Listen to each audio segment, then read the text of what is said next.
அண்மை செய்தி. மாஞ்சோலை உள்ளிட்ட தேயிலை தோட்டங்களை அரசு ஏற்று நடத்த வலியுறுத்தி தேயிலை தோட்ட தொழிலாளர்கள் ஆலோசனை கூட்டத்தில் தீர்மானமானது நிறைவேற்றப்பட்டிருக்கிறது. இது பற்றிய மேலும் விவரங்களை செய்தியாளர் கண்ணன் விவரிக்க கேட்கலாம். வணக்கம் கண்ணன்.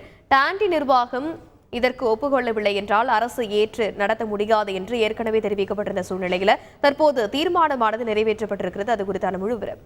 ஒப்பந்த காலம் வருகிற 2028ஆம் ஆண்டு முடிவடைய உள்ள நிலையில் கடந்த சில வாரங்களுக்கு முன்பே அங்கு உற்பத்தியானது நிறுத்தப்பட்டுள்ளது. மேலும் ஆகஸ்ட் முதல் வாரத்தில் அவர்களை கீழே இறங்குமாறு அந்த தனியார் நிறுவனம் சார்பில் ஏற்கனவே அறிவுறுத்தப்பட்டுள்ளது. தொடர்ந்து இது தொடர்பாக நீதிமன்றத்தில் வழக்கு தொடரப்பட்ட நிலையில் அவர்களுக்கு வாழ்வாதாரம் கிடைக்கும் வரை அவர்களை வெளியேற்றக்கூடாது என நீதிமன்றம் அறிவுறுத்தியது.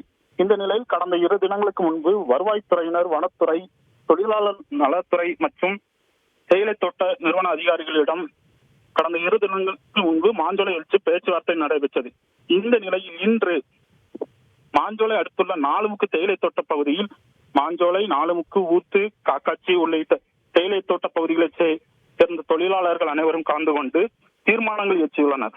அதாவது இந்த மாஞ்சோலை தேயிலை தோட்ட பகுதிகளை அரசே எடுத்து நடத்த வேண்டும் என ஆலோசனை கூட்டத்தில் தீர்மானம் நிறைவேற்றியுள்ளனர். மேலும் தவறும் பட்சத்தில் அவர்களுக்கு வீடு வழங்க வேண்டும் அல்லது ஒரு குறிப்பிட்ட அளவு நிவாரண தொகை வழங்க வேண்டும் எனவும் அங்கு கூட்டத்தில் பங்கேற்ற தொழிலாளர்கள் ஒருமனதாக தீர்மானம் நிறைவேற்றியுள்ளனர். விரிவான விவரங்களுக்கு நன்றி கண்ணன். செய்திகளை உடனுக்குடன் தெரிந்து கொள்ள உடனே சப்ஸ்கிரைப் பண்ணுங்க.